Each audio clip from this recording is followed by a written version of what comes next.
Good morning, YouTube. Derbador Weldor here. So, today I'm in my Derba house doing a little bit of work in the old Derba house. And take a look right here. Kitchen area is coming together, and I can apparently make cabinet doors. You know, sometimes having the right tools around, just a air compressor and a freaking nail gun, and a miter saw, like out there, just having the right tools makes doing this kind of stuff so much easier and so much more enjoyable. There really is something to say about having the right tools for the right job. So, originally how this kitchen was set up was right about here. The counter took a big 45 degree and then cut straight across over here like so. It took out a lot of space and it made these really awkwardly deep countertops. So what I did is I'm doing a 90-degree style, just like so, with a short bar right here. So I have a nice open kitchen area right here for setting up tables and bar stools right up there, however I want to set it up, be modular, because I hate the fixed style setup that campers have. I want to be able to set it up however I want to per the occasion. Yes, I have a toaster out here. It's my toaster, just like I have a microwave out here. That's my microwave. That's my toaster, and that's my microwave that I bought with my money. That's what I told my mom and dad when I bought it. This is my toaster, this is my microwave. I bought it with my money, so I get to use it whenever I want to.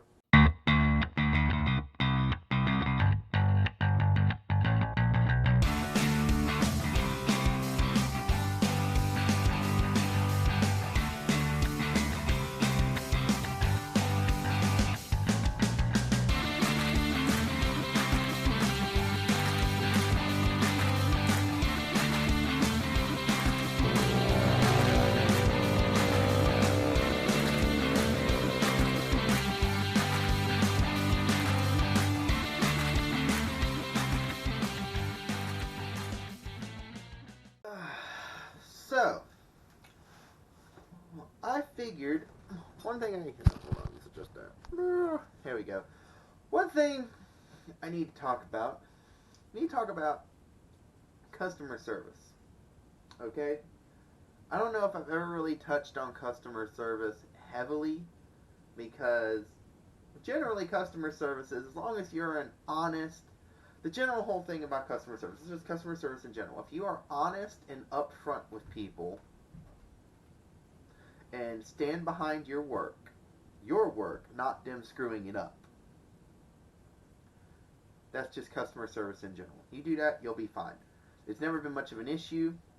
For me, I've never really had to think about it, because my first job was at McDonald's of all places, and it was a customer service oriented atmosphere.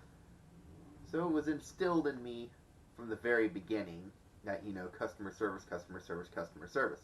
And I actually was working at a not so terrible McDonald's. It was a very decent and, believe it or not, classy McDonald's at the time. Now they've gone under whole new management. They've gone so far downhill, it's sad. I had some good managers there. And what I learned not every customer who brings you a complaint is completely legitimate. And you learn that pretty fast, that there's a good amount of people out there who don't care and just want to screw you. And you think, oh, that's just a little teeny tiny percent of people. No, there's a lot more people out there who are just genuinely intent on screwing you, and they do not care. But I'm talking about customer service for your clients who do not try to screw you. Now, just to build this whole platform of what I'm talking about so we understand everything. This is a rant in a way, but not necessarily a rant, but an education for you guys. I used a program called Square, the Square card reader that hooks into old cellular. If you guys do not have it, I highly suggest, if you are trying to run your own welding business, I highly suggest you get it. It's nothing stupid. If you sign up, now don't go buy the card reader at Walmart. Sign up for it online first, and then they'll send you the little swiper card reader for free. And then they take like 1.5% or something stupid like that out of every transaction, which is great. I don't care. Take it. They also have, for contractors like me, an invoice system where you can email someone an invoice and then they can pay with their credit card online, PayPal, and whatever. A whole list of things, ways they can pay. You know, credit, debit, Visa, Master, whatever. They can pay through all of that. And so, for a lot of my customers, where they'd be like, yeah, the equipment's sitting here, I'd show up. They aren't there, just a list of stuff I want you to fix. I show up, I fix it, and then I email them the invoice. 90% of people, when you send them an invoice like that, immediately pay it. I have to say, I did not have even that much faith in humanity after my McDonald's experience, but 90% of people, when you send them that invoice, you're guaranteed 10 minutes later you're getting an email back, or at least the same day, an email back saying it's been paid, the money will be in your bank tomorrow. And Square is super awesome like that. You know, they pay it, you get it the next day. Credit card swipe, it's in the next day. They take their little money on top, it's in the next day. Square is awesome like that. So, I was letting a customer who's about a couple hours away from here. Not going to say where, not going to say who. I'm just going to say customer who has some horse trailers that were all aluminum I was working on. About 2 hours away. This customer I had been doing the invoice system for. Well, this customer had a pretty good reputation of, you know, the first about 3 or 4 jobs I did for this customer. They were paid within 2 weeks, which is fine. That's my allowance in the invoice system. Paid within 2 weeks, no problem. Well, last couple jobs I did for this customer, it turned into 4, 5, 6 weeks, 2 months. And one of them was a complete emergency job, like drive 3 hours to fix trailer basically snapped in half on the side of a mountain at 3 in the morning. So I would, especially doing a job like that, I would appreciate, you know, getting something sooner than later. It took him 2 months to pay me for that job. And Square automatically sends them reminders, because Square wants their money too. So Square sends them reminders through email. Hey, you know, you need to pay this invoice, you know, this invoice. You know, he gets constant reminders. There's no excuse for forgetting it or something like that. That just doesn't, there's no excuse for forgetting. Because Square won't let you forget because they want their 1.5% out of it all. So, this customer recently contacted me Sunday and explained to me that some hinges broke on the trailer and some ramps and all sorts of stuff, and proceeded to almost in a way blame me for it. Well, this guy is abusive on his equipment. I don't warranty anything for him because he is very abusive. Like, he goes around these hairpin turns with 50-foot trailers and tail swings them over the curb edge and rips the back off. And then instead of trying to piece the back on till I can get there, he just rips the rest of it off and shoves it in the trailer and keeps going, making my job more difficult. So, and same with ramps and anything else they tear off. They do all sorts of stuff. He even admitted to me I welded on a ramp bracket for the back of one of these horse trailers, and he admitted to me he broke it off by driving the whole trailer through a ditch. And so, when he just contacted me recently, he was acting like he wanted me to warranty some of this stuff because it was stuff I had worked on before. But the deal is, I'm not going to warranty it. First, it's aluminum. I don't warranty aluminum because of how aluminum is. Unless I fabricated it from the ground up, I do not warranty aluminum repairs. That's just how it is. He even has a contract signed with me that specifically says I do not warranty fixed aluminum.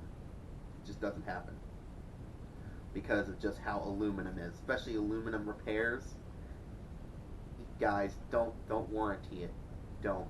You will be fixing the same thing over and over and over and over again. Explain to people that you cannot warranty aluminum repairs. You can warranty aluminum you made from the ground up that you fabricated, but you cannot warranty aluminum repairs. If you try to warranty aluminum repairs, you will be there every single day. And just kindly explain to them that aluminum is just completely different than other metals, and for repair purposes, an aluminum repair is never as good as it was when it was new. Therefore, you can't warranty it. It's not like steel. So, he was like, say this would be Sunday, he was like, yeah, we're in New Hampshire, or New Jersey, whatever, up north running around. We'll be back Saturday with the trailer. I'm like, okay, cool. So he tells me how many hinges are broken, so I was just going to go buy brand new hinges. I run all around. He's like, I need new hinges. I asked him where I can get them. He's like, I don't know. You're going to have to figure that out. I run all around Raleigh, all four corners of Raleigh, trailer suppliers everywhere, and could not find these hinges for this trailer because they were huge hinges. They were like 1-inch diameter shaft aluminum hinges with a metal rod through it that it turned on with two long flat bar brackets welded to it. So it looked like the original manufacturer actually made these from scratch. So couldn't find them. I told him I found something similar at Granger, but I had to wait for it to come in till the next morning. He's like, well, we're going to be here tomorrow morning, and this is on a Wednesday. He's like, we're going to be here tomorrow morning. I need you here tomorrow. And I was like, well, let me see what these hinges from Granger look like. He's like, oh, but I need to get back on the road tomorrow night. I'm like, thinking to myself, I thought we had till Saturday. But, oh, he just changed everything and expected me to drop everything for him. But, so I was like, well, I'll see what I can do. So, the hinges from Granger looked nothing like what we needed. So I told him I would have to go buy some parts and fabricate them. And this is lunchtime on Wednesday. He wants to leave that Wednesday night. And he's 2 hours away. He's pushing me to get down there and fix it. And I'm loading up, and I texted him and told him, look, this is about how much I think it's going to be. I expect to get paid before I leave. I have my Square card reader with me. I expect to get paid before I leave. This is about how much I think it's going to cost. If this doesn't work, you need to tell me now. And I get no response. I wait 30 minutes. I text him, I was like, hey, I need a response before I leave. He goes, well, that seems like an awful much for coming to fix a couple hinges. And I told him, look, it's like $182 just for me to drive to you. That's just a trip charge alone. I have no clue what I'm getting into. You didn't send me any pictures. I'm going in blind. And so he's like, well, I can't pay you today. And he's like, I could probably pay you next week if you send me an invoice. I said, nope, I need you to pay me before I leave. I'll have my Square card reader so you can pay with whatever's easiest, but I need my money before I leave. And he was like, well, I guess I can't do business with you anymore. And I said, that's fine. And I took all the stuff I loaded up off the truck, I unloaded it, told my helper, oh well, scrub the job. People like that are leeches on your goodwill.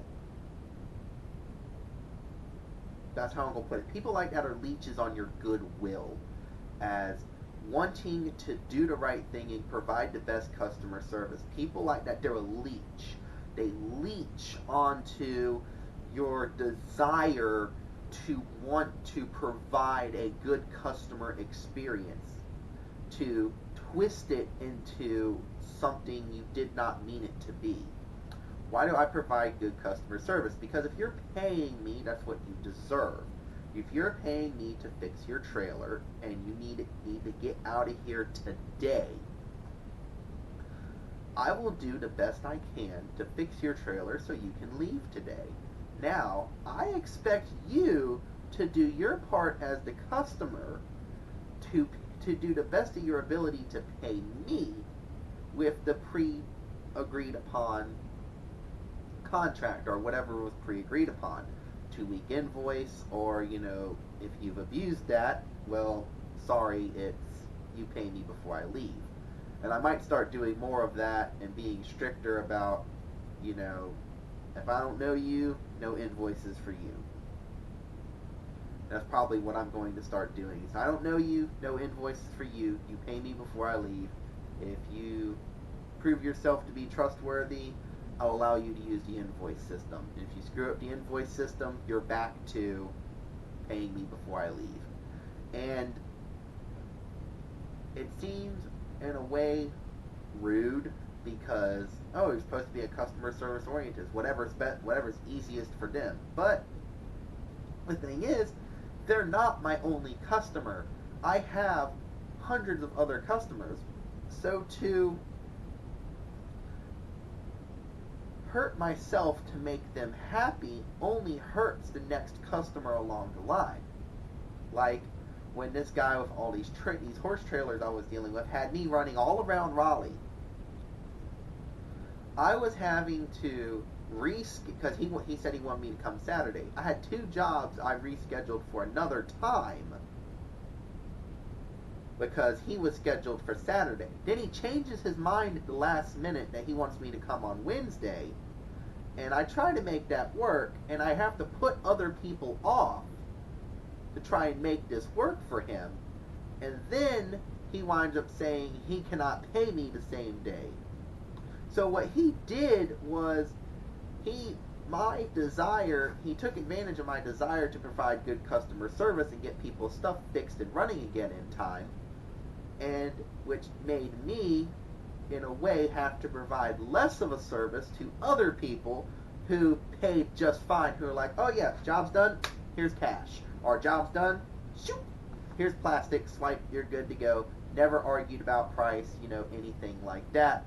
Super cool people to work and deal with, and this guy here takes advantage of my goodwill and makes me have to put off other customers and disadvantage other customers when he's basically keeping me from serving other customers better by being stupid, if that makes sense. So that's why I have to get a little stricter with people, and I have to get a scheduling system going. I'm going to figure out some kind of scheduling system. If you guys have any ideas, drop them in the comments below. I'd love to hear y'all's idea. But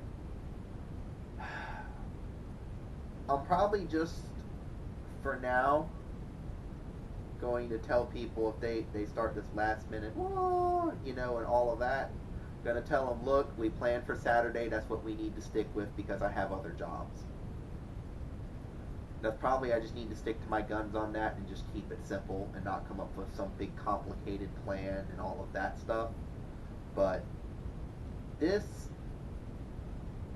just pissed me off a little bit because I had to disadvantage other customers and take away my time from other paying customers to deal with his stupidity. And then at the end of the day, he goes, I don't have any money. I guess I'm going to have to find another welder then. Yeah, you have no money, so you are going to have to find another welder because nobody's going to want to weld for you if you ain't got no money. That's just how it works. I'm sorry. This isn't a charity. And that's the thing. Your business is not a charity. Your business is a business. You treat your customers who pay you right. You treat them well. You go to the 4 corners of the earth for them if they're paying you. But these people who like horse trailer guy who are leeches, you got to get rid of them because they're leeches onto your business and take advantage of your goodwill because it's them right now. And other people are patiently waiting, being good customers and good clients. And this guy's over here going, hey, pretending like he has money. drawing your attention away from the people who do have money. And then you find out, oh wait, he has no money, and now you just took away all this time from these people who deserve that attention.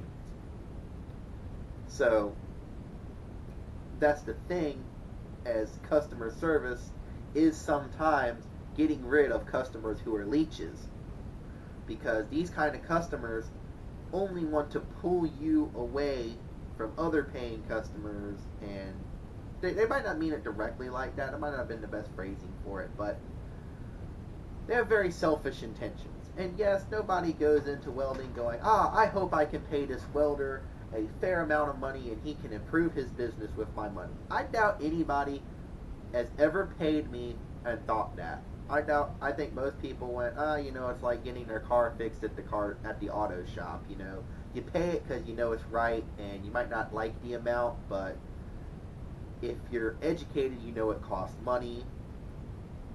If you're not, you just go, oh well, this is what it costs, and then you complain about it later to all your friends and whatnot, which I have no problem with.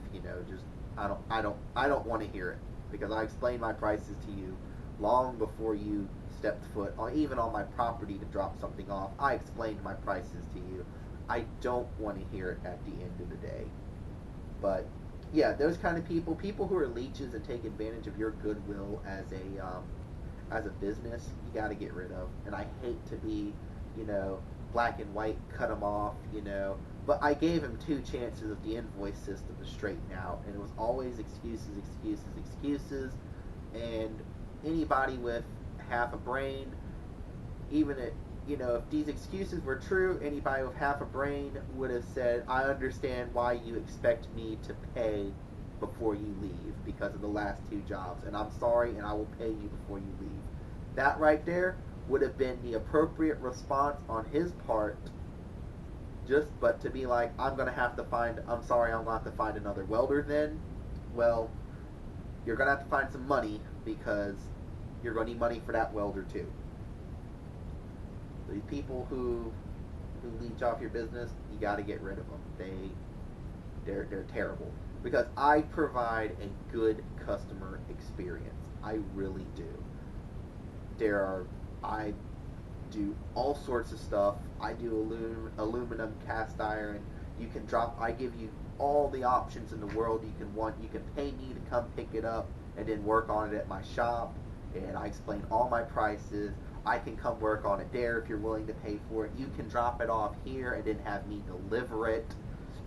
I have payment options, everything. And when I say I'm going to be there, I'm going to be there. There's a welder here. I'm not going to specify name, but he is probably one of the other most predominant welders in my county. Has an extremely bad habit of not showing up. I met him once. He's a nice guy. Got a very nice rig. But he has a bad habit of not showing up. And that turns people off just like that. And the thing is not that he has a bad habit of not showing up. He has a bad habit of not showing up and not telling you he's not showing up. See, he just doesn't show up. He doesn't tell you he's not going to show up. He just doesn't show up. And then when you try to call him, he waits a day or 2 to respond. So I always show up, and if I can't make it on time, I'm calling you, the customer, like, hey, something came up. I'm terribly sorry. I'll be 30 minutes, hour late, whatever. Always keep your customer in the loop. Always try to take care of their stuff. You show up on site. If you don't have a fire blanket in your truck, I highly suggest you get one, especially if you're working around hydraulic hoses and things like that. When I'm working on people's tractors and bulldozers and excavators and things like that, I like to put a fire blanket over if I'm welding near hydraulic lines, I like to put a fire blanket over the hydraulic lines. Yes, it's rare that welding near a hydraulic line could bust it. I mean, it's not like, it's not very common, but that would suck. That would really suck if you were welding there and then they're like, oh yeah, cool, they pay you, you leave, they fire it up, and hydraulic fluid goes everywhere. That'd really suck. So, be thinking about your customers' equipment and your customer's property too. You know, one of the issues I've found, especially working in Raleigh, is these people with these cement driveways are picky as hell. I just don't even take my truck down their driveway anymore because first it was oil. Got that dealt with, the oil cleaned up, and all that. And the next time it was a tire mark from my big tires. I was like, oh my god, your Prius probably made those tire marks too, but whatever. So the deal is now, I don't even go up your driveway. I park out at the street and I wheel my little Champion 145 to wherever you need something welded because I'm not going to deal with it. I don't want to have to come back and clean your fancy ass driveway. I don't want it to be my fault. Just don't. Another thing I've done to add to the customer service experience is I keep paint cans on the truck of various colors, and at the very least, I try to prime it when I'm done. Unless it's a weld that has to go for inspection that you can't paint over until it's been inspected.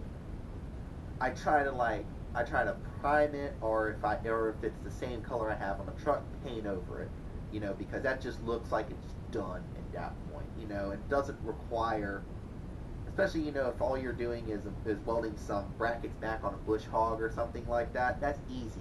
You just, then you take a paint can, say it's John Deere green, I have John Deere green, Ford blue, Toro red, I got a bunch of different tractor paints sitting on the truck. Get John Deere yellow is very common, and you just paint real quick over it, and it looks great. It looks like you cared about it. It's so fantastic because it looks like you cared about it. It looks like you took a little bit extra time to make it look better, and people appreciate that. Another thing, this was something that a guy at school told me. Say guy, he ain't a kid. A guy by the name of Tommy told me, and it was just a fantastic idea, and I really took it to heart. I do appreciate you telling me about this, Tommy, is keeping a grease gun on your truck, and just if you're welding near any kind of grease fitting, even if it was not heat affected, just take a grease gun, add a little bit of grease, just don't be that guy who welded near a grease fitting and then, they go back out to work with it and then they waller that thing out because there's no grease in it or whatever. Don't be that guy. Throw some grease in it. Be polite. If you see another fitting that needs grease, just throw some grease in that too. Don't be that guy. Try to go for the customer service experience, because if these people are paying you, they're not wasting your time with stupid nonsense, and they're paying you and letting you work and are treating you well, you need to go to the four corners of the earth for those people because they care about you. If they're paying you like they're supposed to and treating you well, you need to go for the four corners of the earth for them because they are doing their job as the customer. The thing I think a lot of people have forgotten is the job is there's a two-way street on the job. There is my job as the contractor and your job as the customer. My job as the contractor is you have broken thing, I show up, I explain how much broken thing is to be fixed, we figure out cost and all that, I fix broken thing. Your job as customer is to properly pay me for fixing broken thing. And just don't make it more difficult. You don't have to sit there and watch me and ask 500 questions. You don't have to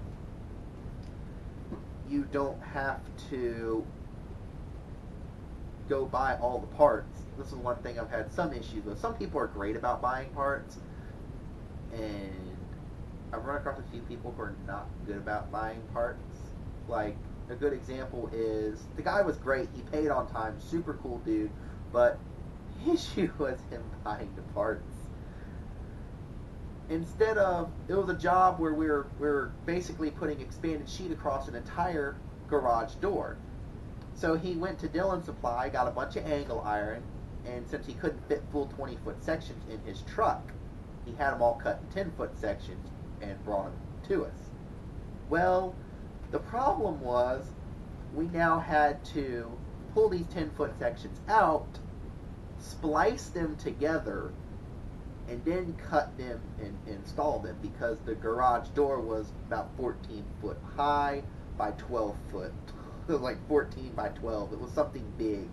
I'm pretty sure it's not the exact dimension, but it was over 10 feet both ways. So we had to splice sections back together. That took time. And then when we ran out, he was like, I'll go get more. I told him, look, how about this? How about I just go get the parts? I got a flatbed truck. I get full 20-foot sections. We get this done quicker. And he was like, all right, cool. He said, if that makes it easier for you, I'll gladly pay for your time to go get it. And he said, when you get there, it's order under my name. What he did was he just called ahead, said, hey, I want this, this, this, and this. I'm sending Daniel at Integrity Welding to pick it up, and all I had to do is go up there and say, Daniel, picking up order for so-and-so at this, that, and the other place. And they're like, okay. They loaded it on. I took it back. Piece of cake. We didn't have to splice sections together and make it look all fugly, because it's like, ugh, I know there's some people who can splice sections together and they make it so good it looks like it was never there. I can do that, but I hate it, and it's just, to me, it's like, ugh. I look at the spliced together section, all I see is one nice whole piece splice, and then that, and it's just like, ugh. And I know it's nothing critical at all. It could probably go like that forever in its entire life, and it will never be a problem, but I just hate it.